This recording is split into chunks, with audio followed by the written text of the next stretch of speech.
The Dead Sea Scrolls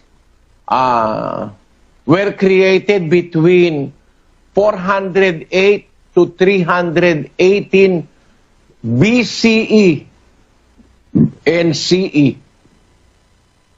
Yan po ang pinasabi ng mga Pumaraw na si Brother Eli Soriano ng ang dating daan sa edad na 73. Inanunsyo ng kanyang religious group na Members Church of God International ang kanyang pagpanaw sa isang Facebook post. Pero hindi na binanggit kung ano ang ikinamatay nito. Nakilala si Soriano sa kanyang radio at TV program na Ang Dating Daan na nagsimula umere noong dekada 80. Nagpaabot na ng mensahe ng pakikiramay ang palasyo sa mga kaanak, kaibigan at followers ni Brother Eli. Lubos din po kaming nakikiramay. Eksperto na nag-aral sa mga balat ng hayop kung gaano nakatanda ito. Itong mga balat na ito na pinagsulatan ng Propeta Isaias.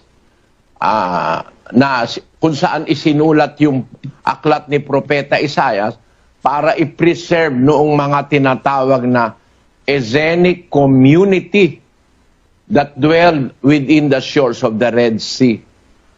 Meron po doong isang kuweba na natuklasan noong 1947, merong mga banga, mga earthen jars. Nung kanilang buksan, ang nakasulat doon, nakalagay pala sa loob yung mga scrolls na kung tawagin ay Dead Sea Scrolls, mga kasulatang antigo, kasama ron ang libro ni Propeta Isaias. Yung libro ni Propeta Isaias, isa sa mga pinakakumpletong libro na nakasama sa Dead Sea Scrolls. At doon sa libro na yon, na 2,000 taonang mahigit ang edad niyan libro na yan. May kopya po ako niyan yung Dead Sea Scroll photocopy. Diyan sa Dead Sea Scroll na yan, nakasulat na po na ang mundo bilog,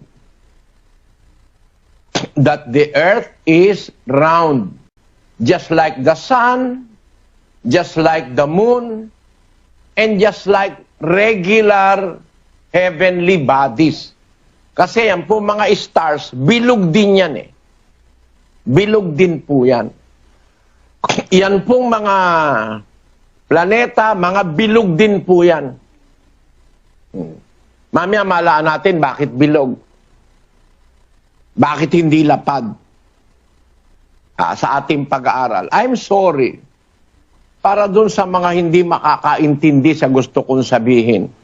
I am not pretending to be a scientist. But I know a little of science. Meron akong kaunting kaalaman sa siyensya dahil po mahilig ako sa siyensya nung ako'y bata na nag-aaral. I'm fascinated by it. Knowing things according to science. Ngayon, ang nakasulat doon sa libro ni Isaias, 40:22 na kapitulo 40, versikulo 22, nakasulat po yan doon sa balat ng hayop na 2,200 taon na ang edad na ngayon ay nag-i-exist pa. Basahin natin ang 40:22 of Isaiah, kapatid na Daniel. It is he that sitteth upon the circle of the earth, and the inhabitants thereof are as grasshoppers, that stretcheth out the heavens as a curtain, and spreadeth them out as a tent to dwell in.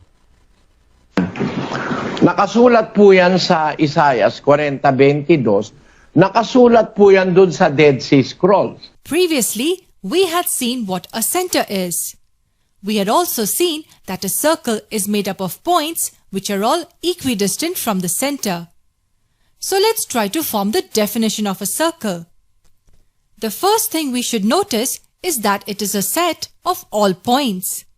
Second, how are the points on the circle related to this point in the center? Yes, they are equidistant from that point. So we can say that a circle is a set of all points equidistant from a point. Remember, it says all points equidistant from a point. Let's look at another definition, and trust me, this one's more interesting. To know the other definition, we need to understand the term locus. This word sounds familiar to the word locust, which looks something like this. And that's precisely why I never even tried to understand what it means until I started teaching. Anyway, the concept is really simple. A locus is a word used to represent a set of all points. That's it. We use the phrase set of all points many times in mathematics, and to avoid using this long phrase again and again, a single word locus is used. But that's not the complete definition of a locus. All the points should share some common property. So if this is the center of the circle is a locus of points equidistant from the center. That's the common property all these points share. They are all equidistant from one point. If I draw 1,000 random points which are not related to each other in any way, they cannot be called a locus.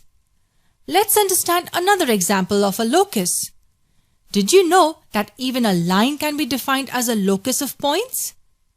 Consider 2 points A and B. We need to mark points which are equidistant from the points A and B and lie on the same plane. Let this be our first point. This point is equidistant from points A and B. Nung pagkumparahin yung Dead Sea Scrolls sa ibang manuscripts na kinasusulatan din ng aklat ni Propeta Isaiah, halos eksaktong-eksakto. Meron po kasing bago natuklasan ng 1947 ang Dead Sea Scrolls, meron ng mga manuscript na natuklasan. Yun po yung mga tinatawag na mga codices. What is round?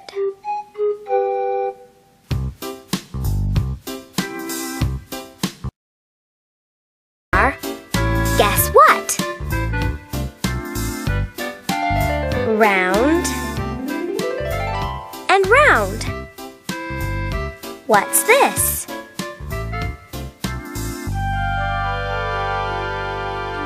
Something round that floats in the air. What is it?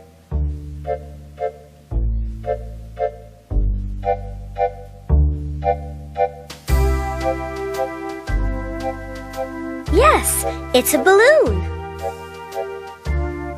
Bye-bye.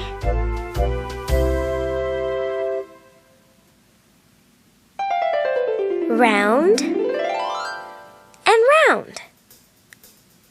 What's this? When we wash it, it's squeaky clean. And my food goes on it. It's a plate. Round and round. What's this? It makes a sound. Boom, boom. It's a drum. See? Boom. Different sources, pero na-preserving the authenticity of it from the Dead Sea Scrolls and other manuscripts that were found before the discovery of the Dead Sea Scrolls. No. Ngayon, they agree doon sa part ni Isaiah na 40:22 that God seated upon the circle of the earth. Naniniwala ako na ang mundo'y bilog sapagkat ito matagal na po itong usapin. Bago ako ipinanganak, may papa sa Roma na naniniwala ang mundo lapad. May mga siyentipiko daw na naniniwala na ang mundo ay lapad. Pero merong mga siyentipiko na naniniwala na ang mundo'y bilog. Mag-away man sila't magsabunutan, Hindi dahil sa nagsasabunutan sila, maniniwala ako na mundo'y bilog. Ang pangunahing batayan kung ang mundo'y bilog ay ang Isayas. Ang salita ng Diyos na nakasulat sa Biblia na siya ay nauupo sa balantok ng lupa. Yun pong balantok na itinranslate sa Tagalog, balantok ng lupa. Wala kang ibang translation na mas maganda. Sa Tagalog po, kasi yung balantok, ibig sabihin nun, yung kurba. Pag may balantok, may kurba. Kaya, sa sambayan ng Pilipino, edi ang mundo may bilog, may curve, may balantok. Sa English, it was translated as circle of the earth. Yan po ay sapat na ebidensya na ang Biblia nagsasalita ng katotohanan bago pa matuklasan ng tao.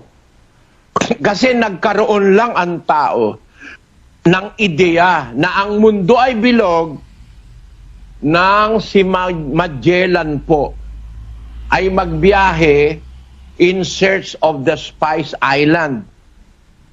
The men of Magellan were the first man to have experienced that the earth is round. Kasi nag-umpisa sila